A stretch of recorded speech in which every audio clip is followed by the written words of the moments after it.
നമുക്ക് പ്രാർത്ഥിക്കാം. പിതാവിൻ്റെയും പുത്രൻ്റെയും പരിശുദ്ധാത്മാവിൻ്റെയും നാമത്തിൽ തന്നെ ആമേൻ. ഞങ്ങളെ അതിവാത്സല്യമായി സ്നേഹിക്കുന്ന കർത്താവേ, മനോഹരമായ പ്രഭാത സമയത്തിനായി ഞങ്ങൾ അങ്ങേ സ്തുതിക്കുന്നു. ഒരാഴ്ചവട്ടക്കാലം കൂടെ അവിടെ ഞങ്ങളെ പരിപാലിച്ച് വഴി നടത്തിയല്ലോ കർത്താവെ. അങ്ങേ സത്യത്തിലും ആത്മാവിലും ആരാധിപ്പാൻ അവിടെ ഞങ്ങൾക്ക് ഒരുക്കിയ ഈ മനോഹര സമയത്തിനായി സ്തോത്രം. ഉടനീളം അവിടുത്തെ സാന്നിധ്യം കൊണ്ട് ഞങ്ങളെ അനുഗ്രഹിച്ച് ഏറ്റവും അനുഗ്രഹിക്കപ്പെട്ട ശുശ്രൂഷയ്ക്കായി ഞങ്ങളെ ഒരുക്കുമാറാകണം. യേശു രക്ഷകൻ്റെ നാമത്തിൽ തന്നെ ആമേൻ. കർത്താവിൻ്റെ നാമത്തിൻ്റെ സ്തുതിക്കും മഹത്വത്തിനുമായി 312 ഗീതം നമുക്ക് പാടാം. ക്രിസ്തീയ ഗീതങ്ങളിൽ 312 പാട്ട്.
നമുക്ക് പ്രാർത്ഥിക്കാം.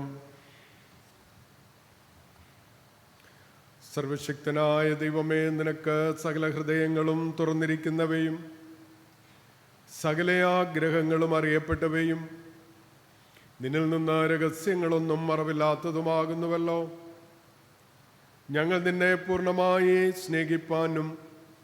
നിന്റെ പരിശുദ്ധ നാമത്തെ യോഗ്യമായി മഹത്വപ്പെടുത്തുവാനും നിന്റെ പരിശുദ്ധാത്മാവിൻ്റെ നിശ്വാസത്താൽ ഞങ്ങളുടെ ഹൃദയങ്ങളിലെ നിലവുകളെ ഞങ്ങളുടെ കർത്താവായ യേശുക്രിസ്തു മൂലം വെടിപ്പാക്കേണമേ.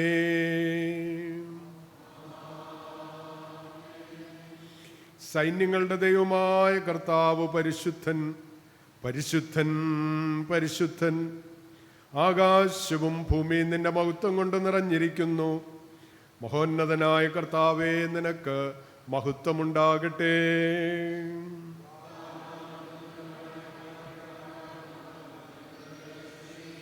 ദൈവമേ, നീ പരിശുദ്ധനാകുന്നു. സർവശക്തനേ, നീ പരിശുദ്ധനാകുന്നു. മരണമില്ലാത്തവനേ, നീ പരിശുദ്ധനാകുന്നു. ഞങ്ങൾക്ക് വേണ്ടി ക്രൂശിക്കപ്പെട്ട ഞങ്ങളുടെ വീണ്ടെടുപ്പുകാരനായ കർത്താവേ, ഞങ്ങളോട് കരുണയുണ്ടാകണമേ.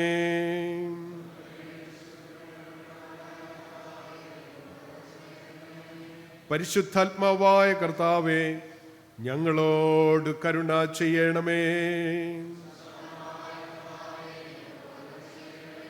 കർത്താവേ, ഞങ്ങളുടെ പ്രാർത്ഥനകളും സ്തോത്രങ്ങളും കൈക്കൊണ്ട് ഞങ്ങളോട് കരുണ ചെയ്യണമേ.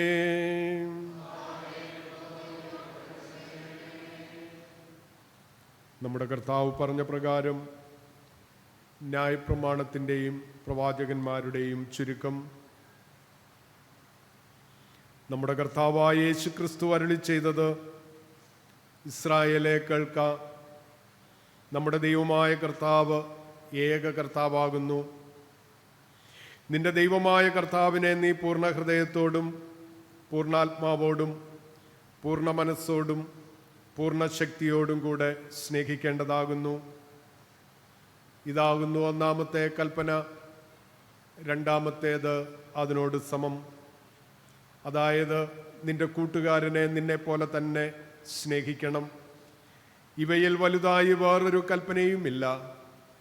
ഈ രണ്ട് കൽപ്പനകളിൽ സകല ന്യായപ്രമാണവും പ്രവാചകന്മാരും അടങ്ങിയിരിക്കുന്നു.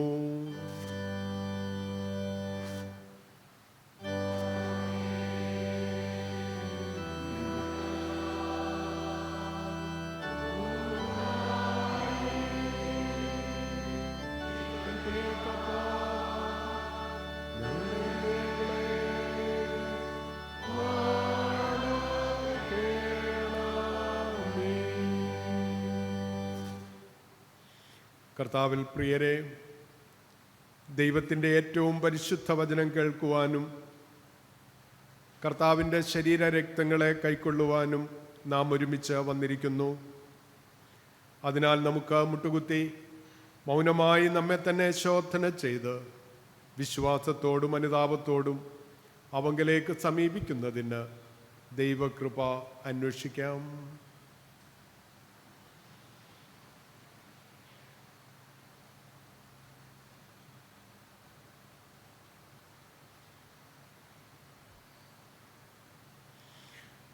നിങ്ങളുടെ പാപങ്ങളെക്കുറിച്ച് നേരായും താല്പര്യമായും മാനസാന്തരപ്പെട്ട് നിങ്ങളുടെ കൂട്ടുകാരോട് പ്രിയവും സ്നേഹവുമായിരുന്ന് ദൈവത്തിൻ്റെ കൽപ്പനകളെ അനുസരിച്ചുകൊണ്ടും മേലാൽ അവൻ്റെ വിശുദ്ധ വഴികളിൽ കൂടെ നടന്നുകൊണ്ടും പുതിയ ജീവിതം നയിക്കുവാൻ നിശ്ചയിച്ചിരിക്കുന്ന നിങ്ങൾ നമ്മുടെ കർത്താവായ യേശുക്രിസ്തു മൂലം അവനോട് പുതുതായി നിരപ്പാക്കപ്പെടേണ്ടതിന് സർവശക്തനായ ദൈവത്തോട് താഴ്മയായി നിങ്ങളുടെ പാപങ്ങളെ ഏറ്റുപറവീൻ. സ്വർഗസ്ഥ പിതാവേ, ഞങ്ങൾ നിനക്കും ഞങ്ങളുടെ അയൽക്കാർക്കും വിരോധമായി പാപം ചെയ്തിരിക്കുന്നു എന്ന് ഏറ്റുപറയുന്നു. ഞങ്ങൾ പ്രകാശത്തിലല്ല ഇരുട്ടിലത്രേ നടന്നിരിക്കുന്നത്. ഞങ്ങൾ കർത്താവിൻ്റെ നാമം ഉച്ചരിക്കുന്നെങ്കിലും ഞങ്ങൾ അനീതി വിട്ടുതന്നിട്ടില്ല. ഞങ്ങളോട് കരുണയുണ്ടാകണമേ. യേശു ക്രിസ്തു നിമിത്തം ഞങ്ങളുടെ സകല പാപങ്ങളും ഞങ്ങളോട് ക്ഷമിക്കണമേ. നിന്റെ പരിശുദ്ധാത്മാവിനാൽ ഞങ്ങളെ വെടിപ്പാക്കണമേ. ഞങ്ങളുടെ മനസാക്ഷികളെ ഉണർത്തണമേ. മറ്റുള്ളവരോട് ഹൃദയപൂർവ്വം ക്ഷമിക്കുവാൻ തക്ക പ്രാപ്തി ഞങ്ങൾക്ക് നൽകണമേ. നിന്റെ നാമത്തിൻ്റെ മഹത്വത്തിനായി ജീവന്റെ പുതുക്കത്തിൽ മേലാൽ നിന്നെ സേവിക്കുവാൻ ഞങ്ങൾക്ക് കൃപ നൽകണമെന്ന് ഞങ്ങളുടെ കർത്താവായ യേശു ക്രിസ്തു മൂലം ഞങ്ങൾ അപേക്ഷിക്കുന്നു. ആമേൻ. സത്യമായി ക്രിസ്തുവിൽ കൂടെ തങ്കിലേക്ക് തിരിയുന്ന എല്ലാവരോടുമുള്ള ദൈവത്തിൻ്റെ കൃപാമൊഴി കേൾപ്പീൻ. അധ്വാനിക്കുന്നവരും ഭാരം ചുമക്കുന്നവരുമായുള്ളവരെ എല്ലാവരും എൻ്റെ അടുക്കൽ വരുവീൻ, ഞാൻ നിങ്ങളെ ആശ്വസിപ്പിക്കും. തൻ്റെ ഏകജാതനായ പുത്രനിൽ വിശ്വസിക്കുന്ന ഏവനും നശിച്ചു പോകാതെ നിത്യജീവൻ പ്രാപിക്കേണ്ടതിന് ദൈവം അവനെ നൽകുവാൻ തക്കവണ്ണം ലോകത്തെ സ്നേഹിച്ചു. ക്രിസ്തുയേശു പാപികളെ രക്ഷിപ്പാൻ ലോകത്തിൽ വന്നു എന്നുള്ളത് വിശ്വാസ്യവും എല്ലാവരും അംഗീകരിപ്പാൻ യോഗ്യവുമായ വചനം തന്നെ. ഒരുത്തൻ പാപം ചെയ്തുവെങ്കിലോ നീതിമാനായ യേശു ക്രിസ്തു എന്ന കാര്യസ്ഥൻ നമുക്ക് പിതാവിൻ്റെ അടുക്കലുണ്ട്. അവൻ നമ്മുടെ പാപങ്ങൾക്ക് പ്രായശ്ചിത്തമാകുന്നു.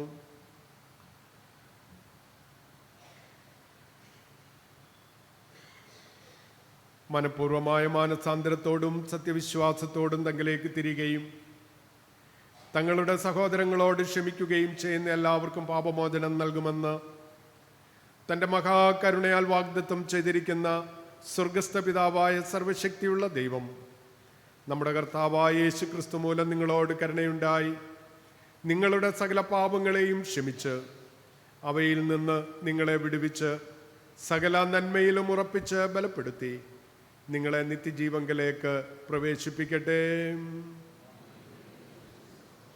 കർത്താവ് നിങ്ങളോട് കൂടെ ഇരിക്കട്ടെ. നമുക്ക് പ്രാർത്ഥിക്കാം. ഉയർപ്പിന് മുൻപ് 8-ാം ഞായറാഴ്ചയായ ഇന്നത്തേക്കുള്ള പ്രത്യേക അപേക്ഷ. സൗഖ്യദായക ഞായർ, അനുകമ്പ, സ്നേഹത്തിലും സഹനത്തിലുമുള്ള ഒരുമ. സർവജീവാംശത്തിൻ്റെയും അനുകമ്പയുടെയും സകലത്തിൻ്റെയും രക്ഷിതാവുമായ ഞങ്ങളുടെ ദൈവമേ, അനുതപിക്കുന്നവർക്ക് ആശ്രയവും നിന്നെ അന്വേഷിക്കുന്നവർക്ക് സ്നേഹവും ക്ഷമയും ശക്തിയും നൽകുന്നതിനായി ഞങ്ങൾ നിന്നെ സ്തുതിക്കുന്നു. ഞങ്ങളുടെ വീണ്ടെടുപ്പിനായി കാൽവരി ക്രൂശിൽ വെളിപ്പെട്ട ത്രിയേക ദൈവത്തിൻ്റെ വിമോചന കർമ്മത്തിനും യേശുക്രിസ്തുവിൻ്റെ സഹനത്തിൽ ദൃശ്യമായ നിന്റെ നിരന്തര സ്നേഹത്തിൻ്റെയും സാക്ഷികളാകാൻ ഞങ്ങളെ സഹായിക്കണമേ.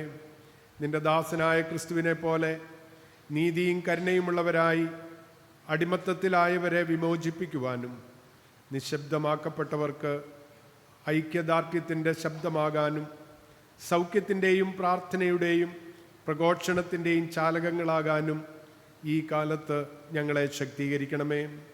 വിശ്വസ്തതയുടെയും അനുകമ്പയുടെയും കർമ്മങ്ങളിലൂടെ യേശുക്രിസ്തുവിൻ്റെ കൃപയ്ക്കായി നിരന്തരം കാംക്ഷിക്കുന്ന ലോകത്തിന് വെളിപ്പെടുത്തുവാൻ ഞങ്ങളെ പ്രാപ്തരാക്കണമെന്ന് പിതാവിനോടും പരിശുദ്ധാത്മാവിനോടും കൂടെ കാലാവസാനം കൂടാതെ എപ്പോഴും ജീവിച്ചു വാഴുന്ന യേശു മശിഹാ മൂലം ഞങ്ങൾ അങ്ങയോട് അപേക്ഷിക്കുന്നു. ആമേൻ. എല്ലാവർക്കും ഇരിക്കാം. ഇപ്പോൾ പാഠങ്ങൾ വായിക്കുന്നത്.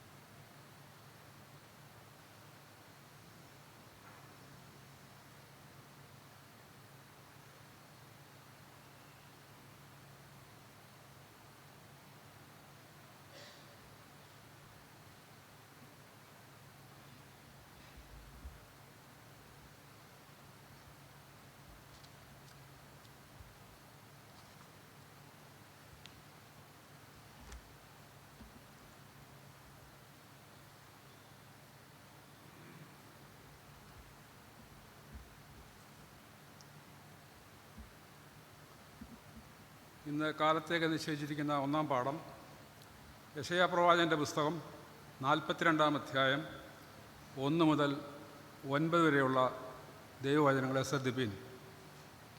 യെശയ്യാവ് 42, 1 മുതൽ 9 വരെ. ഇതാ ഞാൻ താങ്ങുന്ന എൻ്റെ ദാസൻ, എൻ്റെ ഉള്ളം പ്രസാദിക്കുന്ന എൻ്റെ വൃതൻ, ഞാൻ എൻ്റെ ആത്മാവിനെ അവൻ്റെ മേൽ വെച്ചിരിക്കുന്നു. അവൻ ജാതികളോട് ന്യായം പ്രസ്താവിക്കും. അവൻ നിലവിളിക്കുകയില്ല, ഒച്ചയുണ്ടാക്കുകയുമില്ല. തെരുവീതിയിൽ തൻ്റെ ശബ്ദം കേൾപ്പിക്കുകയുമില്ല. ചതഞ്ഞ ഓട അവൻ ഒടിച്ചു കളയുകയില്ല, പുകയുന്ന തിരി കെടുത്തു കളയുകയില്ല. അവൻ സത്യത്തോടെ ന്യായം പ്രസ്താവിക്കും, ഭൂമിയിൽ ന്യായം സ്ഥാപിക്കും വരെ അവൻ തളരുകയില്ല, അധൈര്യപ്പെടുകയുമില്ല. അവൻ്റെ ഉപദേശത്തിനായി ദ്വീപുകൾ കാത്തിരിക്കുന്നു. ആകാശത്തെ സൃഷ്ടിച്ച് വിരിക്കുകയും ഭൂമിയെയും അതിലെ ഉൽപ്പന്നങ്ങളെയും പരത്തുകയും അതിലെ ജനത്തിന് ശ്വാസത്തെയും അതിൽ നടക്കുന്നവർക്ക് പ്രാണനെയും കൊടുക്കുകയും ചെയ്ത യഹോവയായ ദൈവം ഇപ്രകാരം അരുളി ചെയ്യുന്നു: കുരുട്ട് കണ്ണുകളെ തുറപ്പാനും ബദ്ധന്മാരെ കുണ്ടറയിൽ നിന്നും അന്ധകാരത്തിലിരിക്കുന്നവരെ കാരാഗ്രഹത്തിൽ നിന്നും വിടുവിപ്പാനും യഹോവയെ ഞാൻ നിന്നെ നീതിയോടെ വിളിച്ചിരിക്കുന്നു. ഞാൻ നിൻ്റെ കൈ പിടിച്ച് നിന്നെ കാക്കും, നിന്നെ ജനത്തിൻ്റെ നിയമവും ജാതികളുടെ പ്രകാശവും ആക്കും. ഞാൻ യഹോവ, അതുതന്നെ എൻ്റെ നാമം. ഞാൻ എൻ്റെ മഹത്വം മറ്റൊരുത്തനും എൻ്റെ സ്തുതി വിഗ്രഹങ്ങൾക്കും വിട്ടുകൊടുക്കുകയില്ല. പണ്ട് പ്രസ്താവിച്ചത് ഇതാ സംഭവിച്ചിരിക്കുന്നു, ഞാൻ പുതിയത് അറിയിക്കുന്നു, അത് ഉത്ഭവിക്കും മുമ്പേ ഞാൻ നിങ്ങളെ കേൾപ്പിക്കുന്നു. ഇവിടെ 1-ാം പാഠം അവസാനിക്കുന്നു.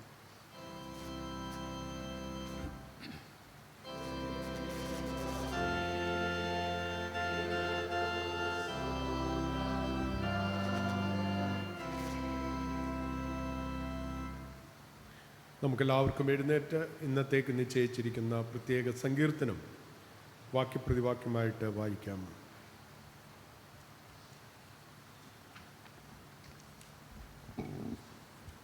ഇന്ന് കാലത്തേക്ക് നിശ്ചയിച്ചിരിക്കുന്ന സങ്കീർത്തനം 103. സങ്കീർത്തനം 1 മുതൽ 14 വരെ നമുക്ക് വാക്യപ്രതിവാക്യമായി വായിക്കാം. എൻ മനമേ യഹോവയെ വാഴ്ത്തുക, എൻ്റെ സർവാന്തരംഗവുമേ അവൻ്റെ വിശുദ്ധ നാമത്തെ വാഴ്ത്തുക. എൻ മനമേ യഹോവയെ വാഴ്ത്തുക, അവൻ്റെ ഉപകാരങ്ങളൊന്നും മറക്കരുത്. അവൻ നിന്റെ അകൃത്യം ഒക്കെയും മോചിക്കുന്നു, നിന്റെ സകല രോഗങ്ങളെയും സൗഖ്യമാക്കുന്നു. അവൻ നിന്റെ ജീവനെ നാശത്തിൽ നിന്ന് വീണ്ടെടുക്കുന്നു, അവൻ ദയയും കരുണയും നിന്നെ അണിയിക്കുന്നു. നിന്റെ യൗവനം കഴുകനെ പോലെ പുതുകി വരത്തക്കവണ്ണം അവൻ നിന്റെ വായ്ക്ക് നന്മ കൊണ്ട് തൃപ്തി വരുത്തുന്നു. യഹോവ സകല പീഡിതന്മാർക്കും വേണ്ടി നീതിയും ന്യായവും നടത്തുന്നു. അവൻ തൻ്റെ വഴികളെ മോശയെയും തൻ്റെ പ്രവൃത്തികളെ ഇസ്രായേൽ മക്കളെയും അറിയിച്ചു. യഹോവ കരുണയും കൃപയും നിറഞ്ഞവനാകുന്നു, ദീർഘക്ഷമയും മഹാദയയും ഉള്ളവൻ തന്നെ. അവൻ എല്ലായ്പ്പോഴും ഭത്സിക്കുകയില്ല, എന്നേക്കും കോപം സംഗ്രഹിക്കുകയുമില്ല. അവൻ നമ്മുടെ പാപങ്ങൾക്കൊത്തവണ്ണം നമ്മോട് ചെയ്യുന്നില്ല, നമ്മുടെ അകൃത്യങ്ങൾക്കൊത്തവണ്ണം നമ്മോട് പകരം ചെയ്യുന്നതുമില്ല. ആകാശം ഭൂമിക്ക് മീതെ ഉയർന്നിരിക്കുന്നത് പോലെ അവൻ്റെ ദയ അവൻ്റെ ഭക്തന്മാരോട് വലുതായിരിക്കുന്നു. ഉദയം അസ്തമയത്തോട് അകന്നിരിക്കുന്നത് പോലെ അവൻ നമ്മുടെ ലംഘനങ്ങളെ നമ്മോട് അകറ്റിയിരിക്കുന്നു. അപ്പന് മക്കളോട് കരുണ തോന്നുന്നത് പോലെ യഹോവയ്ക്ക് തൻ്റെ ഭക്തന്മാരോട് കരുണ തോന്നുന്നു. അവൻ നമ്മുടെ പ്രകൃതി അറിയുന്നുവല്ലോ, നാം പൊടിയെന്ന് അവൻ ഓർക്കുന്നു.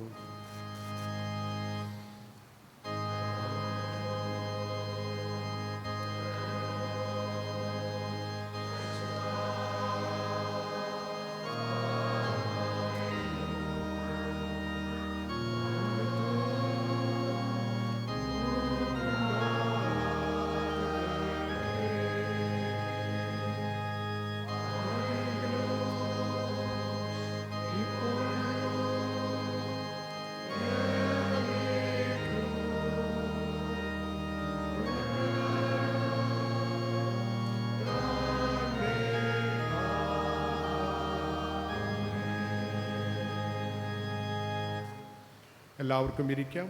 2-ാം പാഠം.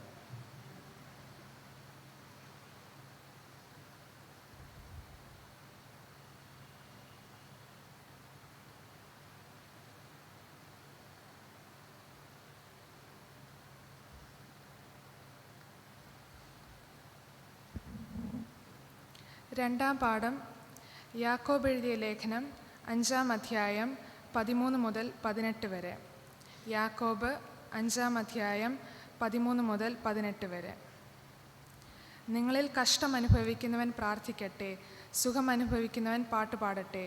നിങ്ങളിൽ ദീനമായി കിടക്കുന്നവൻ സഭയിലെ മൂപ്പന്മാരെ വരുത്തട്ടെ. അവർ കർത്താവിൻ്റെ നാമത്തിൽ അവനെ എണ്ണ പൂശി അവന് വേണ്ടി പ്രാർത്ഥിക്കട്ടെ. എന്നാൽ വിശ്വാസത്തോടു കൂടിയ പ്രാർത്ഥന ദീനക്കാരനെ രക്ഷിക്കും. കർത്താവ് അവനെ എഴുന്നേൽപ്പിക്കും. അവൻ പാപം ചെയ്തിട്ടുണ്ടെങ്കിൽ അവനോട് ക്ഷമിക്കും. എന്നാൽ നിങ്ങൾക്ക് രോഗശാന്തി വരേണ്ടതിന് തമ്മിൽ പാപങ്ങളെ ഏറ്റുപറഞ്ഞ് ഒരുവനു വേണ്ടി ഒരുവൻ പ്രാർത്ഥിപ്പീൻ. നീതിമാന്റെ ശ്രദ്ധയോടുകൂടിയ പ്രാർത്ഥന വളരെ ഫലിക്കുന്നു. ഏലിയാവ് നമുക്ക് സമസ്വഭാവമുള്ള മനുഷ്യൻ ആയിരുന്നു. മഴ പെയ്യാതിരിക്കേണ്ടതിന് അവൻ പ്രാർത്ഥനയിൽ അപേക്ഷിച്ചു. 3 സംവത്സരവും 6 മാസവും ദേശത്ത് മഴ പെയ്തില്ല. അവൻ വീണ്ടും പ്രാർത്ഥിച്ചപ്പോൾ ആകാശത്തു നിന്ന് മഴ പെയ്തു, ഭൂമിയിൽ ധാന്യം വിളഞ്ഞു. ഇവിടെ 2-ാം പാഠം വായിച്ചവസാനിക്കുന്നു.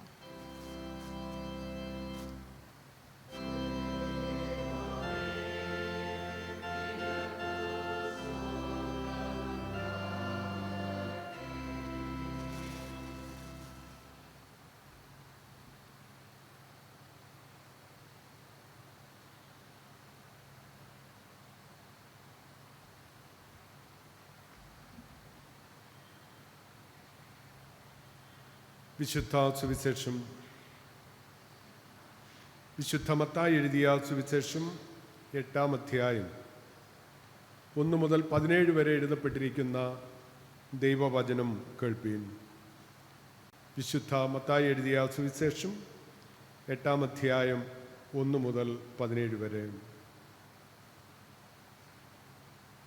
അവൻ മലയിൽ നിന്ന് ഇറങ്ങി വന്നാറെ വളരെ പുരുഷാരം അവനെ പിന്തുടർന്നു.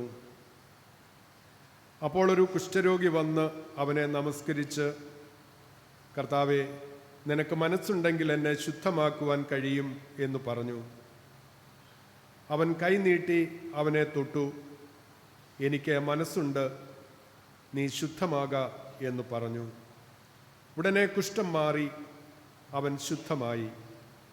യേശു അവനോട്, നോക്കൂ, ആരോടും പറയരുത്. അവർക്ക് സാക്ഷ്യത്തിനായി നീ ചെന്ന് നിന്നെ തന്നെ പുരോഹിതന് കാണിച്ച് മോശ കൽപ്പിച്ച വഴിപാട് കഴിക്ക എന്ന് പറഞ്ഞു. അവൻ കഫർന്നഹൂമിൽ എത്തിയപ്പോൾ ഒരു ശതാധിപൻ വന്ന് അവനോട്, കർത്താവേ, എൻ്റെ ബാല്യക്കാരൻ പക്ഷവാതം പിടിച്ച് കഠിനമായി വേദനപ്പെട്ട് വീട്ടിൽ കിടക്കുന്നു എന്ന് അപേക്ഷിച്ചു പറഞ്ഞു. അവൻ അവനോട്, ഞാൻ വന്ന് അവനെ സൗഖ്യമാക്കുമെന്ന് പറഞ്ഞു. അതിന് ശതാധിപൻ, കർത്താവേ, നീ എൻ്റെ പുരയ്ക്കകത്ത് വരുവാൻ ഞാൻ യോഗ്യനല്ല. ഒരു വാക്കു മാത്രം കൽപ്പിച്ചാൽ എൻ്റെ ബാല്യക്കാരന് സൗഖ്യം വരും.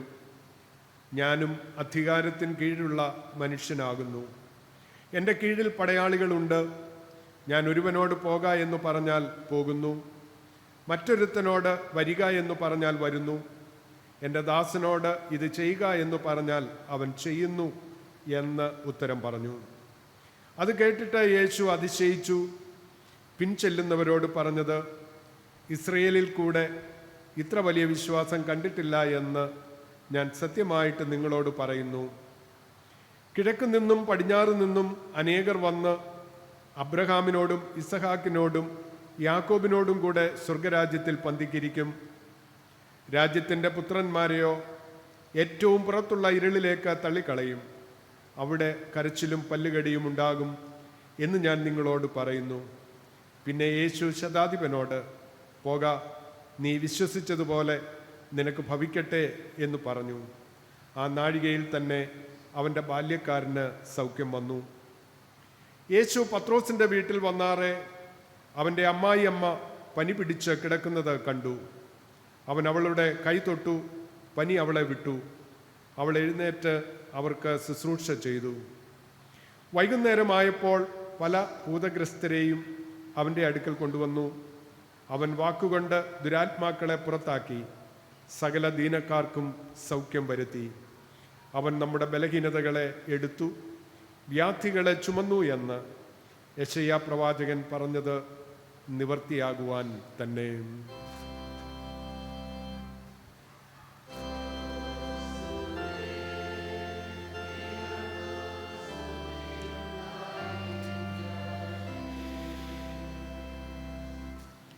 മുന്നൂറ്റി കീർത്തനം നമുക്ക് പാടാം. ജ്ഞാനകീർത്തനങ്ങളിൽ 342 പാട്ട്.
സൗഖ്യദായകനായ കർത്താവേ,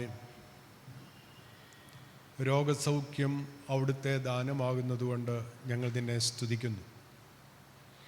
വിശ്വാസത്തോടും പ്രാർത്ഥനയോടും കൂടെ അടുത്തു വരുവാനും രോഗസൗഖ്യത്തിന് പങ്കാളികളാകുവാനും അവിടുന്ന് സഹായിക്കണമേ. തിരുവചനം സംസാരിപ്പാൻ ബലഹീനനായ അടിയനെ ബലപ്പെടുത്തണം.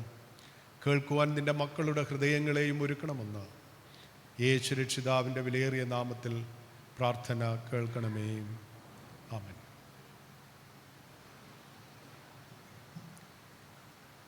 ദൈവത്തിരുനാമം മഹത്വപ്പെടുമാറാകട്ടെ.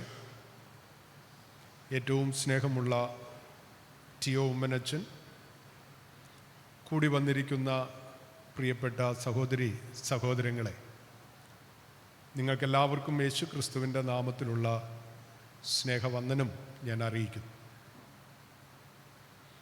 2 രാജാക്കന്മാരുടെ പുസ്തകം 20-ാം അധ്യായം 5-ാമത്തെ വാക്യം. ഈ വാക്യത്തിൻ്റെ പശ്ചാത്തലം നമുക്ക് അറിവുള്ളതാണ്. ഹിസ്കിയ രാജാവ് മരിക്കത്തക്ക രോഗം ബാധിച്ചു. യെശയ്യാ പ്രവാചകൻ അവൻ്റെ അടുക്കൽ വന്ന് അവനോട് പറഞ്ഞു, നീ മരിച്ചു പോകും, നിന്റെ ഗ്രഹകാര്യം ക്രമപ്പെടുത്തുക എന്ന്. ഹിസ്കിയാവ് മുഖം ചുവരിന് നേരെ തിരിച്ച് ഏറ്റവും ദുഃഖിച്ച് ദൈവത്തോട് കരഞ്ഞ് പ്രാർത്ഥിച്ചു. പ്രവാചകൻ മടങ്ങി വന്ന് ദൈവത്തിൻ്റെ അരുളപ്പാട് അറിയിക്കുന്നതാണ് 2 രാജാക്കന്മാരുടെ പുസ്തകം 20-ാം അധ്യായം 5-ാം വാക്യം. ഞാൻ നിന്റെ പ്രാർത്ഥന കേട്ട് നിന്റെ കണ്ണുനീർ കണ്ടിരിക്കുന്നു. ഞാൻ നിന്നെ സൗഖ്യമാക്കും. ഞാൻ നിന്റെ പ്രാർത്ഥന കേട്ട് നിന്റെ കണ്ണുനീർ കണ്ടിരിക്കുന്നു. ഞാൻ നിന്നെ സൗഖ്യമാക്കും. സൗഖ്യം ദൈവികമാണ്. ദൈവം സൗഖ്യദായകനാണ്. അവൻ്റെ പേര് യഹോവ റാഫ, the Lord who heals. Jehovah Rapha. പുറപ്പാട് പുസ്തകം 15-ാം അധ്യായം 26-ാമത്തെ വാക്യത്തിൽ ദൈവത്തിൻ്റെ പ്രത്യേകതയായി പറയുന്നത്, ഞാൻ നിന്നെ സൗഖ്യമാക്കുന്ന യഹോവയാകുന്നു. ഞാൻ നിന്നെ സൗഖ്യമാക്കുന്ന യഹോവയാകുന്നു. 2008 ഞങ്ങളുടെ മകൻ്റെ ബ്രെയിൻ സർജറിക്ക് വേണ്ടി ഞങ്ങൾ വെല്ലൂർ ആശുപത്രിയിൽ അഡ്മിറ്റഡായിരുന്നു. ഒരു ക്രിട്ടിക്കലായിട്ടുള്ള ഓപ്പറേഷനായിരുന്നു അത്. ഞങ്ങളെ കിടക്കുന്ന ആ വാർഡിൻ്റെ സമീപത്തുകൂടെ നാം വെളിയിലേക്ക് പോകുമ്പോൾ മറ്റൊരു വാർഡിൻ്റെ മുകളിൽ എഴുതിയിരിക്കുന്ന ഒരു വാക്യമാണിത്, ഞാൻ നിന്നെ സൗഖ്യമാക്കുന്ന യഹോവയാണ്. ഞങ്ങൾ വളരെ ഡിപ്രസ്ഡ് ആയിരുന്നു ഒരർത്ഥത്തിൽ. കാരണം ക്രിട്ടിക്കലായിട്ടുള്ള ഓപ്പറേഷനാണ്. ഡോക്ടർമാർ അത് പലവരും ഞങ്ങളോട് പറയുകയും ചെയ്തു. വെളിയിലേക്ക് പോകുമ്പോഴൊക്കെ ആ ബിൽഡിങ്ങിൻ്റെ സമീപത്തുകൂടെ പോകും, വേറൊന്നിനുമല്ല, ഈ വാക്യം വായിക്കാൻ. ഈ വാക്യത്തെക്കുറിച്ച് പലവരും ഞാൻ പ്രസംഗിച്ചിട്ടുണ്ട്, വായിച്ചിട്ടുണ്ട്, പ്രാർത്ഥിച്ചിട്ടുണ്ട്. പക്ഷേ ആ ബിൽഡിങ്ങിൻ്റെ മുകളിൽ ഇത് എഴുതി വച്ചിരിക്കുന്നത് വീണ്ടും കാണുമ്പോൾ ഒരു ആശ്വാസം തോന്നുന്നത് സ്വാഭാവികമായിരുന്നു. ദൈവം പ്രാർത്ഥന കേൾക്കുന്നവനാണ്, മറുപടി തരുന്നവനാണ്. ദൈവം സൗഖ്യദായകനാണ്. Jesus is the compassionate healer. യേശു അനുകമ്പയുള്ള സൗഖ്യദായകനാണ്. ദൈവത്തിൻ്റെ സ്വഭാവത്തിൽ അന്തർലീനമാണ് സൗഖ്യം. ദൈവം നൽകുന്ന സൗഖ്യം പൂർണ്ണമാണ്. ശാരീരിക സൗഖ്യം മാത്രമല്ല ദൈവം നൽകുന്നത്, mentally, physically, spiritually and socially. ഇപ്പോൾ ഒരു മനുഷ്യൻ്റെ ജീവിതത്തിൽ മാനസികമായും സാമൂഹികമായും ശാരീരികമായും അവന് സൗഖ്യം നൽകുവാൻ യേശുവിന് സാധിക്കും. 40-ാം സങ്കീർത്തനം 2-ാം വാക്യം പ്രസക്തമാകുന്നത് ഇവിടെയാണ്. നാശകരമായ കുഴിയിൽ നിന്നും കുഴഞ്ഞ ചേറ്റിൽ നിന്നും അവൻ എന്നെ കയറ്റി, പാറമേൽ എന്നെ നിർത്തി, എൻ്റെ ഗമനത്തെ സ്ഥിരമാക്കി, എൻ്റെ വായിൽ പുതിയൊരു പാട്ട് തന്നു എന്ന്. സൗഖ്യം ശാരീരികമായി മാത്രമല്ല, ഞാൻ പറഞ്ഞതുപോലെ മാനസികമായും സാമൂഹികമായും മതപരമായും എനിക്കും നിങ്ങൾക്കും സൗഖ്യം വളരെ അനിവാര്യമാണ്. പാപത്തിൻ്റെ കരാളഹസ്തത്തിൽ വീണ് ഉഴലുന്ന മനുഷ്യന് സൗഖ്യം പ്രധാനമാണ്. നാശകരമായ കുഴിയിൽ നിന്നും കുഴഞ്ഞ ചേറ്റിൽ നിന്നും അവൻ എന്നെ കയറ്റി എന്ന് സങ്കീർത്തനക്കാരൻ പറയുമ്പോൾ എൻ്റെ പാപത്തിൽ നിന്ന് എൻ്റെ ദൈവം എന്നെ വീണ്ടെടുത്തു എന്നുള്ള സന്തോഷമാണ് നമുക്കവിടെ കാണാനായിട്ട് കഴിയുന്നു. മർക്കോസിൻ്റെ സുവിശേഷം 2-ാം അധ്യായത്തിലെ പക്ഷപാതക്കാരൻ്റെ ആ സംഭവം വേദപുസ്തകത്തിൽ രേഖപ്പെടുത്തിയിട്ടുണ്ട്. ചിലർ ചുമന്നുകൊണ്ട് പക്ഷപാതക്കാരനെ യേശുവിൻ്റെ മുമ്പിൽ കൊണ്ടുവെക്കുകയാണ്. യേശു അവനോട് പറയുന്നത്, നിന്റെ പാപങ്ങൾ മോചിച്ചു തന്നിരിക്കുന്നു, നിന്റെ പാപങ്ങൾ മോചിച്ചു തന്നിരിക്കുന്നു. അതിനുശേഷമാണ് കർത്താവ് ശാരീരികമായ സൗഖ്യം അവന് നൽകി, നിന്റെ കിടക്കയെടുത്ത് വീട്ടിലേക്ക് പോക എന്ന് പറയുന്നത്. അതുകൊണ്ട് പ്രിയമുള്ളവരെ, നമ്മുടെ പാപങ്ങൾ ക്ഷമിക്കപ്പെടണം. നമ്മുടെ രോഗങ്ങൾ സൗഖ്യമാകണമെങ്കിൽ പാപങ്ങൾ ക്ഷമിക്കപ്പെടേണ്ടത് വളരെ ആവശ്യമാണ്. സാമൂഹികമായി സൗഖ്യം വേണ്ടുന്ന ഒരു കാലഘട്ടത്തിലാണ് ഞാനും നിങ്ങളും ജീവിക്കുന്നത്. മറ്റേതൊരു കാലഘട്ടത്തെക്കാളും അധികം സാമൂഹികമായി സൗഖ്യം പ്രാപിക്കേണ്ട ഒരു കാലഘട്ടത്തിൽ ഞാനും നിങ്ങളും ജീവിക്കുകയാണ്. ഇന്ന് ആത്മഹത്യകൾ പെരുകുന്നു, വിവാഹമോചനങ്ങൾ കൂടുന്നു, ലഹരി ആസക്തികൾ വർദ്ധിക്കുന്നു എന്ന് നമുക്കെല്ലാവർക്കും അറിയാം. ഈ കഴിഞ്ഞ 5-ാം തീയതി, ഫെബ്രുവരി മാസം 5-ാം തീയതി വർത്തമാനപത്രത്തിൽ അടുത്തടുത്തായിട്ട് 2 വാർത്തകൾ ആരെയും ഞെട്ടിപ്പിക്കുന്ന വാർത്തകളായി. ഒരു വാർത്തയുടെ ഹെഡിങ് ആയിട്ട് ഞാൻ വായിച്ച പത്രത്തിൽ കൊടുത്തിരുന്നത് മരണക്കളി എന്നാണ്. മരണക്കളി, ഗെയിമില്ലാതെ ഞങ്ങൾക്ക് ജീവിക്കാനാവില്ല, ഇതാണ് ഞങ്ങളുടെ ലോകം എന്ന് ഡയറിക്കുറിപ്പ് എഴുതി വെച്ചിട്ട് 3 സഹോദരിമാര് ആത്മഹത്യ ചെയ്തു. UP-യിലാണ്, ഗാസിയാബാദിൽ 16, 14, 12 വയസ്സ് പ്രായമുള്ള 3 സഹോദരിമാർ ഒന്നിച്ച് 9-ാം നിലയിൽ നിന്ന് താഴേക്ക് ചാടി ആത്മഹത്യ ചെയ്തു. കൊറിയൻ ഓൺലൈൻ ടാസ്ക് ഗെയിം കളിക്കാതിരിക്കാൻ അച്ഛൻ മൊബൈൽ പിടിച്ചു വെച്ചതിന് പിണങ്ങി സഹോദരിമാര് ഒരുമിച്ച് ആത്മഹത്യ ചെയ്തു.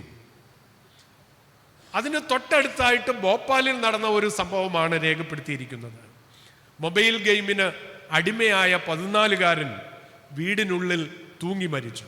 അതിൻ്റെ കാരണം മൊബൈൽ പിടിച്ചു വെച്ചതല്ല, മൊബൈൽ ഗെയിമിൻ്റെ ടാസ്കുകൾ പൂർത്തീകരിക്കാൻ കഴിയാത്ത സമ്മർദ്ദത്തിലാണ് അവൻ ആത്മഹത്യ ചെയ്തത്. സ്വകാര്യ സ്കൂളിൽ പഠിപ്പിക്കുന്ന ദമ്പതികളുടെ ഒരേ ഒരു മകൻ, ഒന്നേ ഉള്ളൂ.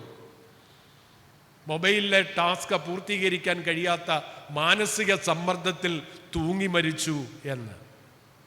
പ്രിയരെ, നമ്മെ പൂർണ്ണമായി സൗഖ്യമാക്കുവാൻ കർത്താവിന് കഴിയും എന്നല്ല, നമ്മെ ഒന്ന് സ്പർശിക്കുവാൻ കർത്താവ് ആഗ്രഹിക്കുന്നു എന്നുള്ളതാ സത്യം. നമ്മെ സൗഖ്യമാക്കുവാൻ കർത്താവിന് കഴിയുമെന്ന് നമ്മൾ എപ്പോഴും പറയും. കഴിയും, നിശ്ചയമാണ്. എന്നാൽ കർത്താവ് നമ്മെ ഒന്ന് സ്പർശിക്കുവാൻ, ഈ നിമിഷം ഒന്ന് തൊടുവാൻ ആഗ്രഹിക്കുന്നു എന്നുള്ളതാണ് വാസ്തവം. അവൻ അനുകമ്പയും മനസ്സലിവും ഉള്ളവനാണ്. ഇന്ന് നമ്മൾ 1-ാം പാഠം ആയി വായിച്ചത് യെശയ്യാ പ്രവാചകന്റെ പുസ്തകം 42-ാം അധ്യായമാണ്. അവിടെ ദാസന്റെ പ്രത്യേകതകളെ കുറിച്ചാണ് പറയുന്നത്. ലോകത്തിലേക്ക് വരുവാനുള്ള മശിക കഷ്ടപ്പെടുന്ന യഹോവയുടെ ദാസന്റെ പ്രത്യേകതകളെക്കുറിച്ച് പറയുകയാണ്. പുകയുന്ന തിരി കെടുത്തു കളയില്ല, ചതഞ്ഞ ഓട ഒടിച്ചു കളകയില്ല. പുകയുന്ന തിരി കെടുത്തിക്കളയാൻ വളരെ വേഗം സാധിക്കും. എന്നാൽ പുകയുന്ന തിരിയെ ഊതി കത്തി ജ്വലിപ്പിക്കുന്ന ചതഞ്ഞ ഓട തന്നെ നിവർന്നു നിൽക്കുകയില്ല, അതിനെ നിവർന്നു നിൽക്കുമാറാക്കുന്ന ഒരു കർത്താവ്, അനുകമ്പയുള്ളവൻ, മനസ്സലിവുള്ളവൻ ഇന്നും ജീവിക്കുന്നു. കർത്താവ് നമ്മോട് പറയുന്നത്, എൻ്റെ കൃപ നിനക്ക് മതി, എൻ്റെ ശക്തി ബലഹീനതയിൽ തികഞ്ഞു വരുന്നു. നമ്മുടെ ബലഹീനതയിൽ നമ്മെ ബലപ്പെടുത്തുന്ന, നമ്മെ ശക്തീകരിക്കുന്ന ശക്തിയാണ് ദൈവത്തിൻ്റെ ശക്തി എന്നത് നാം ഒരിക്കലും മറന്നു പോകരുത്. അതുകൊണ്ട് നമ്മുടെ ബലഹീനതകളെയും കുറവുകളെയും പരിമിതികളെയും മാറ്റി പൂർണ്ണത നൽകുന്നതിന് വേണ്ടി ദൈവസന്നിധിയിൽ നമുക്ക് സമർപ്പിക്കാം.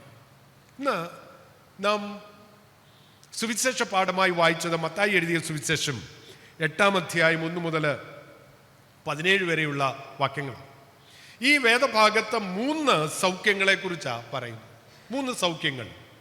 ഒന്ന്, കുഷ്ഠരോഗിയായ ഒരു മനുഷ്യൻ യേശു കർത്താവിനെ കണ്ടപ്പോൾ യേശുവിനോട് പറയുകയാണ്, കർത്താവേ, നിനക്ക് മനസ്സുണ്ടെങ്കിൽ എന്നെ സൗഖ്യമാക്കാൻ കഴിയും. നിനക്ക് മനസ്സുണ്ടെങ്കിൽ എന്നെ സൗഖ്യമാക്കാൻ സാധിക്കും. യേശു അവനെ തൊട്ടു. അശുദ്ധനായ, കുഷ്ഠരോഗിയായ, സമൂഹത്തിൽ നിന്ന് മാറ്റി നിർത്തപ്പെടുന്ന, പള്ളികളിൽ നിന്ന് മാറ്റി നിർത്തപ്പെടുന്ന, വീട്ടിൽ നിന്ന് മാറ്റി നിർത്തപ്പെടുന്ന കുഷ്ഠരോഗിയെ യേശു തൊട്ടു.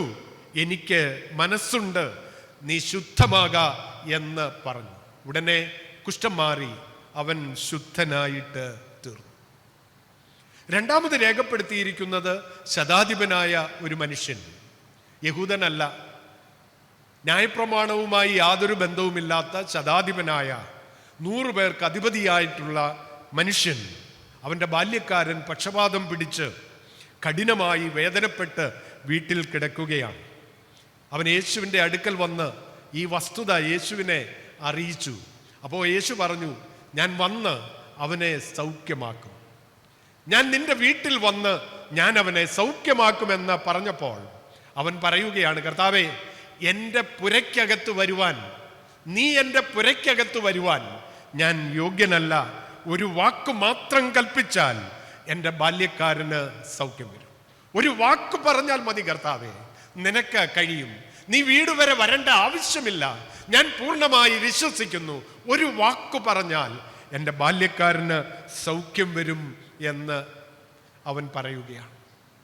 കർത്താവ് അവനോട് പറഞ്ഞു, നീ വിശ്വസിച്ചതുപോലെ നിനക്ക് ഭവിക്കട്ടെ, നീ വിശ്വസിച്ചതുപോലെ നിനക്ക് സംഭവിക്കട്ടെ എന്ന് യേശു പറയുകയാണ്. മൂന്നാമത് നാം കാണുന്നത് പത്രോസിൻ്റെ അമ്മായിയമ്മ പനി പിടിച്ച് കിടപ്പിലായി. കർത്താവായ യേശു ക്രിസ്തു ശിഷ്യന്മാരുമായി പലവരും പോകുന്ന ഭവനം, കർത്താവിനെയും ശിഷ്യന്മാരെയും സൽക്കരിക്കുന്ന ഭവനം, അവരെ പരിരക്ഷിക്കുന്ന ഭവനം, പത്രോസിൻ്റെ അമ്മായിയമ്മ പനി പിടിച്ച് കിടക്കുകയാണ്. അവൻ അവളുടെ കൈ തൊട്ടു, പനി അവളെ വിട്ടുമാറി. പ്രിയമുള്ളവരെ, ഇന്നും യേശു പ്രവർത്തിക്കുന്നു എന്നത് നാം മറന്നു പോകരുത്. ഇത് 2000 വർഷങ്ങൾക്ക് മുമ്പ് പലസ്തീനിൽ സംഭവിച്ച സൗഖ്യങ്ങൾ മാത്രമല്ല.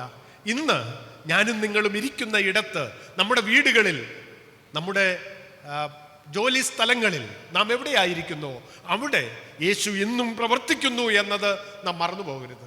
യേശുവിന് ഇന്നും പ്രവർത്തിക്കാനായിട്ട് കഴിയും. ഇന്നും യേശു പ്രവർത്തിച്ചുകൊണ്ടേ ഇരിക്കുന്നു.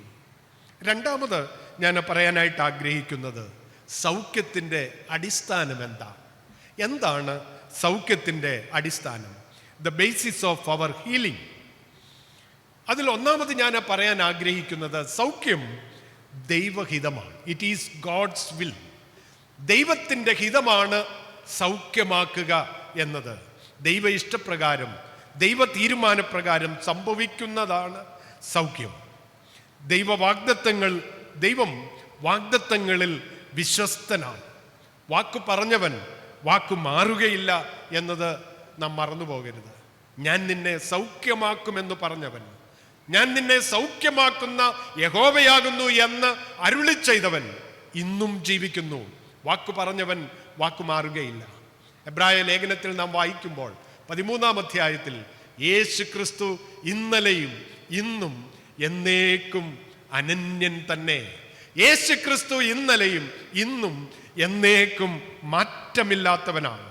സൗഖ്യമാക്കുക എന്നതാണ് ദൈവത്തിൻ്റെ സ്വഭാവം. ദൈവത്തിൻ്റെ സ്വഭാവത്തിൽ അന്തർലീനമാണ് സൗഖ്യമാക്കുക എന്നത്. His nature is to heal. മർക്കോസിൻ്റെ സുവിശേഷം 3-ാം അധ്യായം 1 മുതൽ 6 വരെയുള്ള വാക്യങ്ങളാണ് കഴിഞ്ഞ ആഴ്ച സുവിശേഷ പാഠഭാഗമായി നാം വായിച്ചത്. വരണ്ട കൈയുള്ള മനുഷ്യനെ ശബത്തിൽ യേശു സൗഖ്യമാക്കി. അതായത് കർത്താവിനെ ആരാധിക്കുവാനായിട്ട്, ദൈവത്തെ ആരാധിക്കുവാനായിട്ട് സിനഗോഗിൽ വരണ്ട കൈയുള്ള ഒരു മനുഷ്യൻ വന്നു. യേശു അവനെ ആരാധന മധ്യേ എഴുന്നേൽപ്പിച്ചു നിർത്തി അവൻ്റെ കൈക്ക് സൗഖ്യം നൽകുകയാണ്. ഇത് ശബത്താണ്. യേശു സൗഖ്യമാക്കുമോ എന്ന് നിരീക്ഷിച്ചുകൊണ്ട് പരീശന്മാരവിടെ ഇരിപ്പുണ്ട്. യേശു ഉള്ളത്തിൽ അറിഞ്ഞുകൊണ്ട് അവരോടൊരു ചോദ്യം ചോദിക്കുകയാണ്. ശബത്തിൽ എന്താണ് ചെയ്യുന്നത് വിഹിതം? ജീവനെ കൊല്ലുകയോ ജീവനെ രക്ഷിക്കുകയോ, നന്മ ചെയ്യുകയോ തിന്മ ചെയ്യുകയോ? ഏതാണ് വിഹിതം? എന്താണ് ശബത്തിൽ ചെയ്യേണ്ടത്? കോപത്തോടെ ചുറ്റും നോക്കി വരണ്ട കൈയുള്ള മനുഷ്യനോട് നിന്റെ കൈ നീട്ടുക എന്ന് പറഞ്ഞു. അവൻ്റെ കൈക്ക് സൗഖ്യം വരികയാണ്. ഇനി ശബത്തല്ല, ഇനി എന്തു തന്നെയായിരുന്നാലും, മനുഷ്യൻ എത്ര പരിമിതികൾ വെച്ചാലും ദൈവം പ്രവർത്തിക്കും. പ്രിയമുള്ളവരെ, ദൈവത്തിന് പരിമിതി വെക്കാൻ എനിക്കും നിങ്ങൾക്കുമാവില്ല. ദൈവം പ്രവർത്തിച്ചുകൊണ്ടേയിരിക്കും. ദൈവം സൗഖ്യമാക്കിക്കൊണ്ടേയിരിക്കും. രോഗിയെ കണ്ടിട്ട് മാറിപ്പോകുന്നവനല്ല കർത്താവ്. മനുഷ്യൻ്റെ നിലവിളിയുടെ മുമ്പിൽ നിൽക്കുന്നവനാണ് കർത്താവ്. മനുഷ്യൻ്റെ നിലവിളിയുടെ മുമ്പിൽ നിൽക്കുന്നവനാണ് കർത്താവ്. രണ്ടാമത്, സൗഖ്യത്തിൻ്റെ അടിസ്ഥാനം എന്താണെന്ന് ചോദിച്ചാൽ, it is the finished work of the cross. കുരിശിലൂടെ പൂർത്തീകരിക്കപ്പെട്ട പ്രവൃത്തിയാണ് സൗഖ്യം. കുരിശിലൂടെ പൂർത്തീകരിക്കപ്പെട്ട ദൗത്യം. കർത്താവിൻ്റെ രക്ഷാകരമായ വീണ്ടെടുപ്പിൽ സൗഖ്യം അടങ്ങിയിരിക്കുന്നു. കാൽവറി ക്രൂശിൽ കർത്താവ് മരിച്ചത് പാപികളെ രക്ഷിപ്പാനാണെന്ന് നാം പലപ്പോഴും പറയാറുണ്ട്. ശരിയാണ്. പക്ഷേ രോഗസൗഖ്യവും അതിൽ അടങ്ങിയിട്ടുണ്ട് എന്നുള്ളത് നാം ഒരിക്കലും മറന്നു പോകരുത്. പാപത്തിൽ നിന്നുള്ള വീണ്ടെടുപ്പ് പോലെ രോഗത്തിൽ നിന്നുള്ള വിടുതലാണ്, വിമോചനമാണ്, വീണ്ടെടുപ്പാണ് രോഗസൗഖ്യം. പത്രോസിൻ്റെ ലേഖനം നാം വായിക്കുമ്പോൾ, പത്രോസ് എഴുതിയ 1-ാം ലേഖനം 2-ാം അധ്യായം അതിൻ്റെ 24-ാമത്തെ വാക്യം, 1 പത്രോസ് 2-ാം അധ്യായം 24-ാമത്തെ വാക്യം. ഞാൻ ആ വാക്യം വായിക്കാം.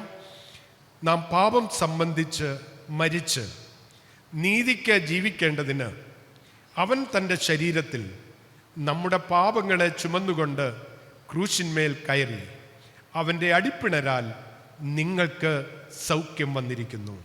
അവൻ്റെ അടിപ്പിണരാൽ നിങ്ങൾക്ക് സൗഖ്യം വന്നിരിക്കുന്നു. ഇത് ഒരു കൊട്ടേഷനാണ്. യെശയ്യാ പ്രവാചകന്റെ പുസ്തകം 53-ാം അധ്യായം 4-ാം വാക്യം. സാക്ഷാൽ നമ്മുടെ രോഗങ്ങളെ അവൻ വഹിച്ചു, നമ്മുടെ വേദനകളെ അവൻ ചുമന്നു. അതുകൊണ്ട് പ്രിയമുള്ളവരെ, നമ്മുടെ വേദനകളെയും നമ്മുടെ രോഗത്തെയും നമ്മുടെ പാപത്തെയും വഹിച്ചുകൊണ്ട് യേശു കർത്താവ് ക്രൂശിന്മേൽ കയറി അവൻ്റെ അടിപ്പിണരാൽ നമുക്ക് സൗഖ്യം വന്നിരിക്കുന്നു. അതാ സൗഖ്യത്തിൻ്റെ അടിസ്ഥാനം. മൂന്നാമതായിട്ട് എന്താണ് സൗഖ്യത്തിൻ്റെ അടിസ്ഥാനമെന്ന് ചോദിച്ചാൽ, കർത്താവിൻ്റെ പ്രവർത്തനത്തിലെ അനുകമ്പയാണ് രോഗസൗഖ്യം. അവൻ അനുകമ്പയുള്ളവനാണ്, മനസ്സലിവുള്ളവനാണ്. Compassion in action. രോഗികളെ കണ്ട് മനസ്സലിയുന്ന ദൈവമാണ് നമ്മുടെ കർത്താവ്. മർക്കോസിന്റെ സുവിശേഷം 1-ാം അധ്യായം 41-ാം വാക്യം നാം വായിക്കുമ്പോൾ, കുഷ്ഠരോഗിയെ കണ്ട് മനസ്സലിഞ്ഞ കർത്താവ് കൈനീട്ടി അവനെ തൊട്ടു. കുഷ്ഠരോഗിയെ കണ്ട് മനസ്സലിഞ്ഞ കർത്താവ് കൈനീട്ടി അവനെ തൊട്ടു. മത്തായി എഴുതിയ സുവിശേഷം 20-ാം അധ്യായം 34-ാം വാക്യത്തിൽ 2 കുരുടന്മാർ കർത്താവേ, ദാവീദ് പുത്ര, ഞങ്ങളോട് കരുണ തോന്നണമേ എന്ന് നിലവിളിച്ചപ്പോൾ യേശു മനസ്സലിഞ്ഞു അവരെ തൊട്ടു. ദൈവത്തിൻ്റെ മനസ്സലിവാണ് രോഗസൗഖ്യം. ദൈവത്തിൻ്റെ അനുകമ്പയാണ് രോഗസൗഖ്യം. നാം വേദനിക്കുമ്പോൾ മനസ്സലിയുന്ന ഒരു കർത്താവ്, അവൻ നമ്മെ വിട്ട് മാറിപ്പോകുന്നില്ല, അവൻ നമ്മെ വിട്ട് അകലേക്ക് പോകുന്നില്ല.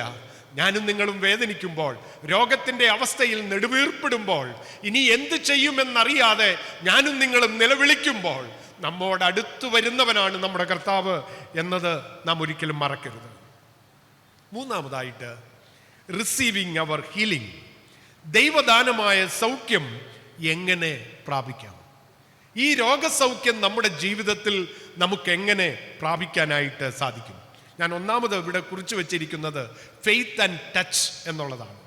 വിശ്വാസത്തോടു കൂടിയ സ്പർശനം, ഫെയ്ത്ത് ആൻഡ് ടച്ച്. രക്തസ്രവക്കാരിയായിട്ടുള്ള സ്ത്രീ 12 നീണ്ട വർഷങ്ങൾ പല വൈദ്യന്മാരെ സമീപിച്ചു. രോഗസൗഖ്യം കിട്ടാതെ തൻ്റെ സമ്പത്ത് മുഴുവനും അതിനുവേണ്ടി ചെലവാക്കി. അപ്പോഴാണ് അവൾ യേശുവിനെ കുറിച്ച് കേൾക്കുന്നത്. അവളെ മനസ്സിൽ തീരുമാനിച്ചു, ഞാൻ പോകും, ഞാൻ കർത്താവിൻ്റെ ആ വസ്ത്രത്തിൻ്റെ വിളുമ്പിലൊന്ന് തൊടും, ഞാൻ സൗഖ്യമാകും. ഇത് അവളുടെ വലിയ വിശ്വാസമായിരുന്നു. ആ ആൾക്കൂട്ടത്തിൽ യേശു അറിയാതെ പിന്നിലൂടെ ആ പുരുഷാരത്തെ വകഞ്ഞു മാറ്റി അവൾ മുന്നോട്ട് ചെന്ന് യേശുവിൻ്റെ വസ്ത്രത്തിൻ്റെ വിളുമ്പിൽ തൊട്ടു. അവൾ സൗഖ്യമായത് ശരീരത്തിൽ അവൾ അറിഞ്ഞു എന്ന് നാം അവിടെ വായിക്കുന്നുണ്ട്. യേശു അവിടെ നിന്നു.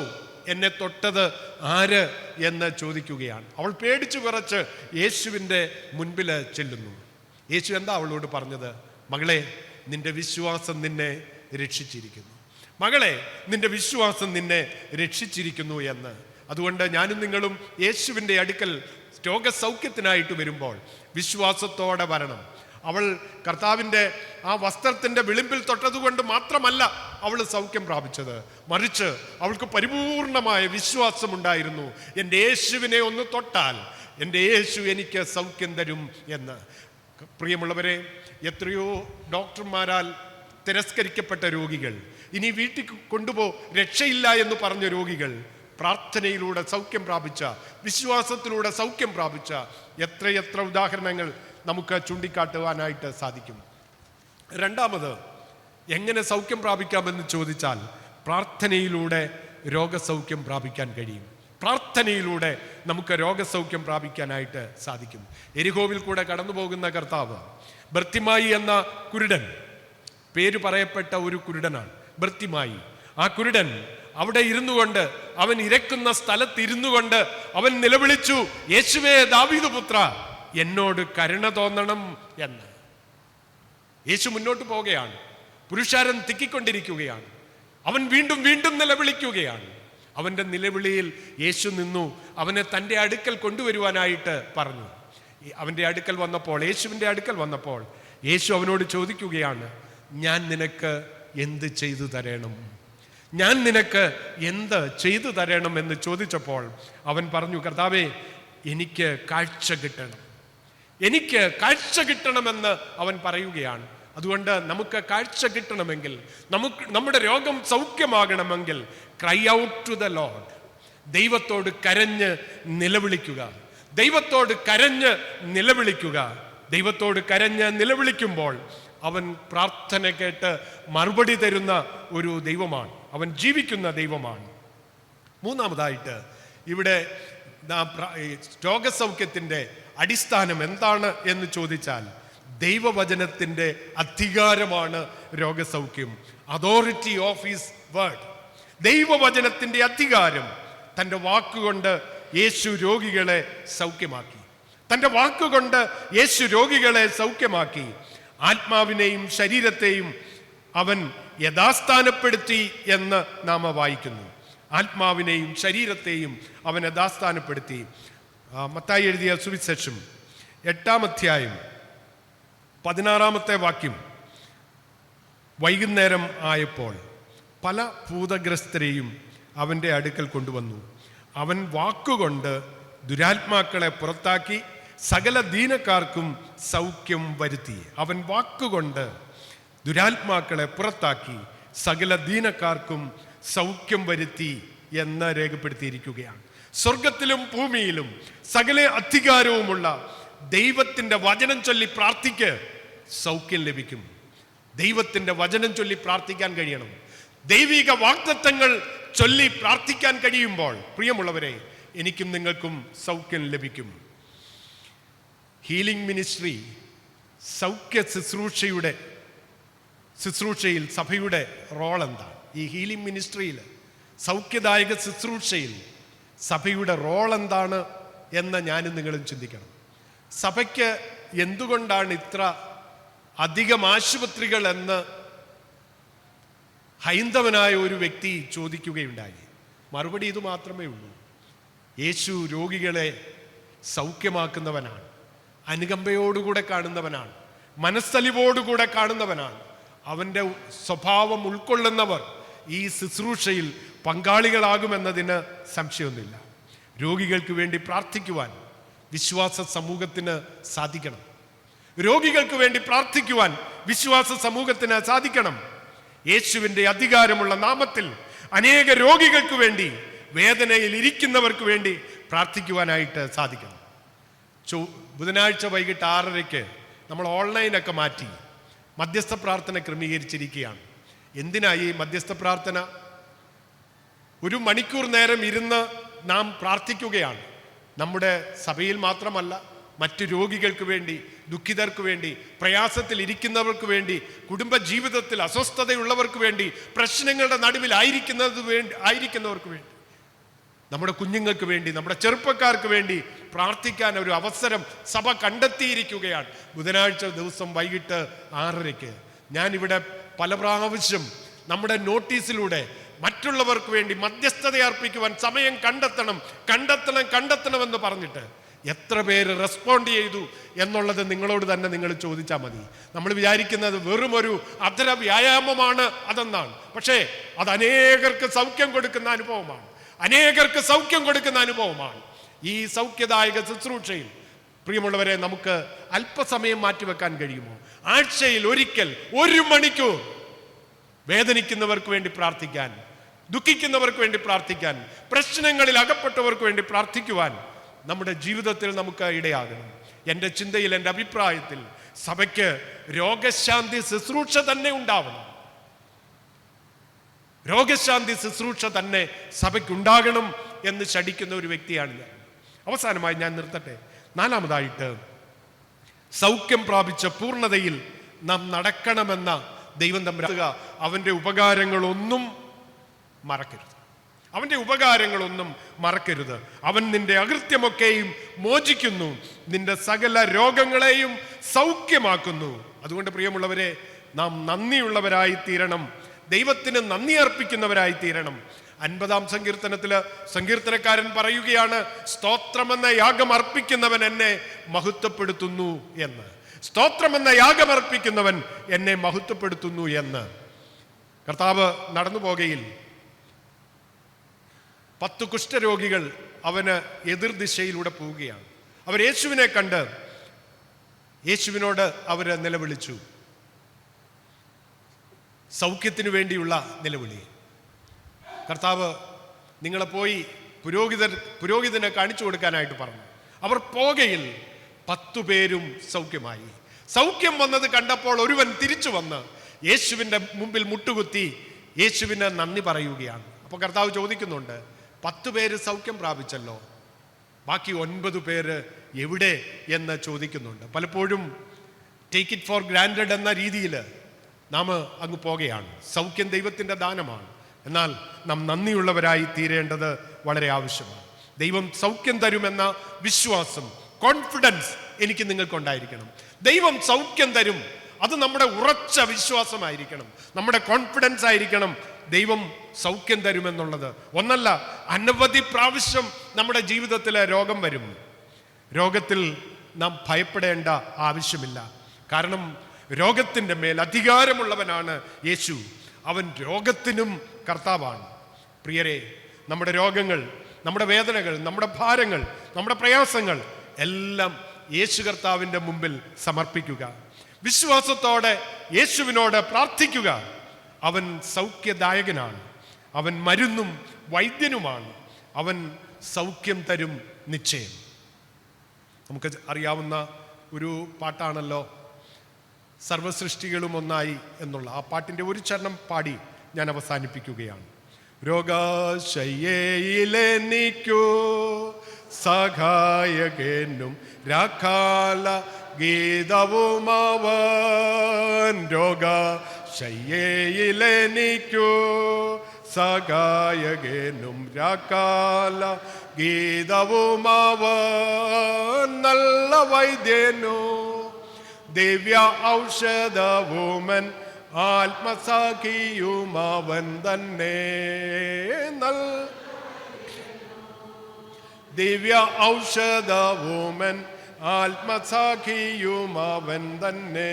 യേശു മാറാത്തവൻ, യേശു മാറാത്തവൻ, യേശു മാറാത്തവൻ. എത്ര നല്ലവൻ, ഇന്നുമെന്നും കൂടെയുള്ളവൻ. യേശു മാറാത്തവൻ, യേശു മാറാത്തവൻ, എത്ര നല്ലവൻ, എന്നുമെന്നും കൂടെയുള്ളവൻ. ഇപ്പോൾ പിതാവായ ദൈവത്തിനും പുത്രനായ ദൈവത്തിനും പരിശുദ്ധാത്മാവായ ദൈവത്തിനും സകല ബഹുമാനവും മഹത്വവും കാലാവസാനം കൂടാതെ ഉണ്ടായിരിക്കുമാറാകട്ടെ. ആമേൻ.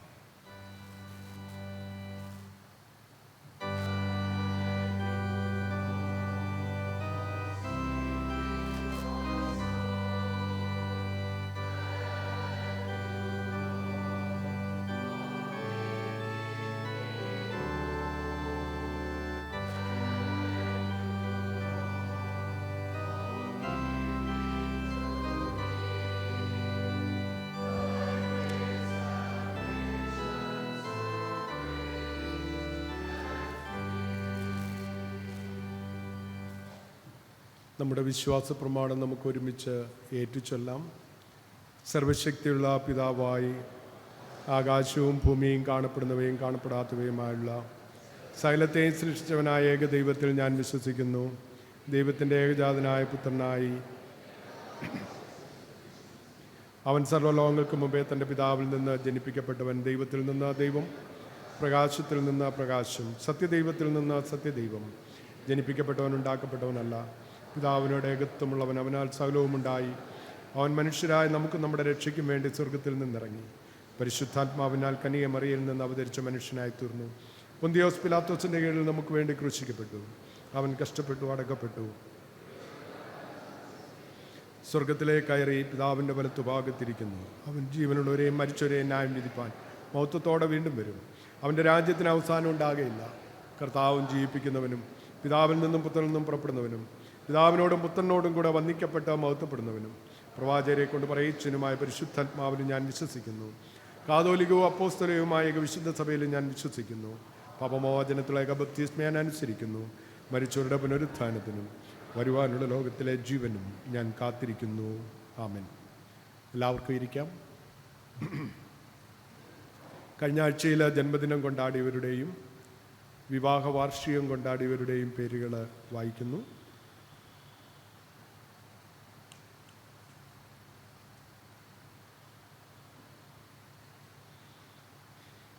Very Reverend Tio Oommen Thottathil, Shema Susan Philip Kadakkal Kizhakkethil, Merin Alice Prasad Cheeramattam, Arun Ninan Thomas Puthenpurayil, Preethi Elizabeth Johnson Peedikayil Cheekulathil, Lisa Sara Samuel Kanjirappally Valayil, Aisen P Jacob Thottathil, Alan Mathews Alummoottil, doctor Jacob Thomas Madathiparambil, doctor Emil George Prasad Alummoottil Srampickal, Shali Koshy Poothiyottu Grace Villa, Ashish Thomas Maliyil, Aksa and Thomas Maliyil, Merly Thomas Pallivathukkal, Leelabai George Plamoottil, Rahul Varghese Rajan Chavanikkamannil, Tessa Rose Jacob പരിയാരത്ത്, Anna Susan Subin പുളിമൂട്ടിൽ.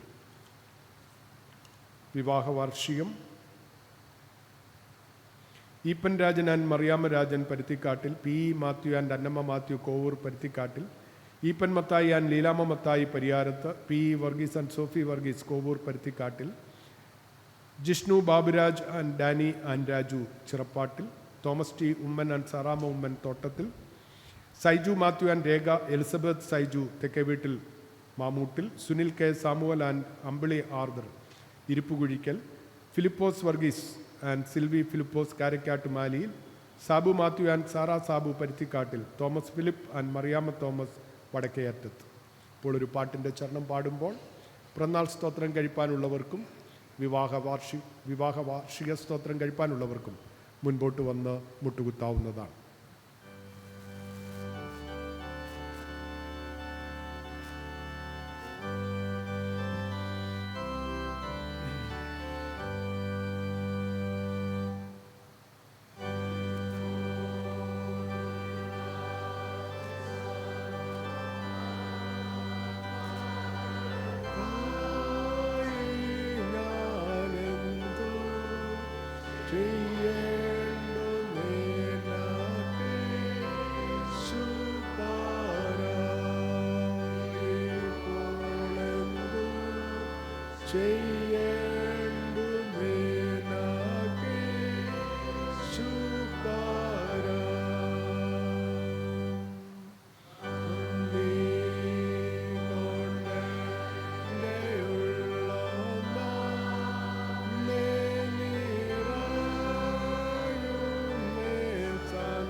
നമുക്ക് പ്രാർത്ഥിക്കാം. ഞങ്ങളുടെ നല്ല ദൈവമേ, സ്വർഗീയ പിതാവേ, പിറന്നാൾ സ്തോത്രം കഴിപ്പാൻ ആഗ്രഹിച്ചുകൊണ്ടും വിവാഹ വാർഷിക സ്തോത്രം കഴിപ്പാൻ ആഗ്രഹിച്ചുകൊണ്ടും തിരുസന്നദ്ധിയോട് അടുത്തു വന്ന് മുട്ടുകുത്തിയിരിക്കുന്ന ഈ നിൻ്റെ കുഞ്ഞുങ്ങളോട് കരുണ തോന്നണമെന്ന് ഞങ്ങൾ നിന്നോട് പ്രാർത്ഥിക്കുന്നു. കർത്താവേ, ഈ കഴിഞ്ഞ ഒരു വർഷം മാത്രമല്ല, നിൻ്റെ മക്കളുടെ ജനനം മുതൽ ഇന്നുവരെ അവിടുന്ന് അവർക്ക് നല്ലവനായി വിശ്വസ്തനായി അവരോട് കൂടെയിരുന്നു, അവരെ അനുഗ്രഹിച്ചു. നടത്തിയ വിധങ്ങൾക്കായി ഞങ്ങളങ്ങേക്ക് മനഃപൂർവ്വമായി സ്തോത്രം ചെയ്യുന്നു. രോഗത്തിൻ്റെ നടുവിൽ ഭാരങ്ങളുടെ, പ്രയാസങ്ങളുടെ, വേദനകളുടെ മധ്യത്തിൽ മാറാത്തവനായി മറക്കാത്തവനായി കൂടെയിരുന്ന് എൻ്റെ കർത്താവേ, നിൻ്റെ കുഞ്ഞുങ്ങളെ അനുഗ്രഹിച്ചു. അവിടുന്ന് അവരെ വിടുവിച്ചു, അവർക്ക് സൗഖ്യം നൽകി. ഇന്നയോളം കാത്ത് പരിപാലിച്ച ദൈവകൃപയ്ക്കായി നന്ദിയോടെ സ്തോത്രം ചെയ്യുന്നു. നിൻ്റെ കുഞ്ഞുങ്ങൾ പ്രവേശിച്ചിരിക്കുന്ന ഈ പുതിയ വർഷം അനുഗ്രഹത്തിൻ്റെ വർഷമാക്കി തീർത്തു കൊടുക്കണമേ. അവിടുന്ന് അവരോട് കൂടെ ഇരിക്കണമേ കർത്താവേ. അവിടുത്തെ നന്മകളാൽ അവിടുന്ന് അവരെ നിറയ്ക്കണം. രോഗത്തിൽ നിന്നും ദുഃഖത്തിൽ നിന്നും മറ്റ് പ്രയാസങ്ങളിൽ നിന്നും അവരെ വിടുവിക്കണമേ. ആപത്ത് അനർത്ഥങ്ങളിൽ നിന്ന് അവരെ വിടുവിക്കണമെന്ന് അപേക്ഷിക്കുന്നു. ആയുസ്സും ആരോഗ്യവും നൽകി നിൻ്റെ കുഞ്ഞുങ്ങളെ വഴി നടത്തണം. അവരുടെ കുടുംബാംഗങ്ങൾക്ക് വേണ്ടി, അവരുടെ പ്രിയപ്പെട്ടവർക്ക് വേണ്ടി പ്രാർത്ഥിക്കുന്നു. തങ്ങളും തങ്ങൾക്കുള്ളവരും ദൈവത്താൽ അനുഗ്രഹിക്കപ്പെട്ടവരായി ഈ ലോകത്തിൽ കർത്താവേ നിൻ്റെ സാക്ഷികളായി ജീവിപ്പാൻ നിൻ്റെ മക്കൾക്കെല്ലാവർക്കും സഹായിക്കണം. സകലവിധ നന്മകളും അനുഗ്രഹങ്ങളും നൽകണം. അവിടുത്തെ വരവിനായി നിൻ്റെ കുഞ്ഞുങ്ങളെ ഒരുക്കണമെന്ന് യേശു രക്ഷിതാവിൻ്റെ വിലയേറിയ നാമത്തിൽ ഞങ്ങളുടെ പ്രാർത്ഥന കേൾക്കണമേ. ആമേൻ.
നമുക്കെല്ലാവർക്കും എഴുന്നേറ്റ് നിന്ന് 79-ാമത്തെ കീർത്തനം പാടാം. ജ്ഞാനകീർത്തനങ്ങളിൽ 79-ാമത്തെ പാട്ട്. ഈ കീർത്തനം പാടുന്ന സന്ദർഭത്തിൽ ദശാംശ സ്തോത്ര വഴിപാട് മുൻപോട്ട് കൊണ്ടുവന്ന് അർപ്പിക്കാവുന്നതാണ്.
നിൽക്കുമ്പോൾ തന്നെ ഒരു നിമിഷം ദൈവം നമ്മെ നടത്തിയ വിധങ്ങളെക്കുറിച്ച് ഓർത്ത്, ദൈവം നൽകിയ എല്ലാ നന്മകളെയും ഓർത്ത് ദൈവത്തിന് സ്തോത്രം ചെയ്യാം.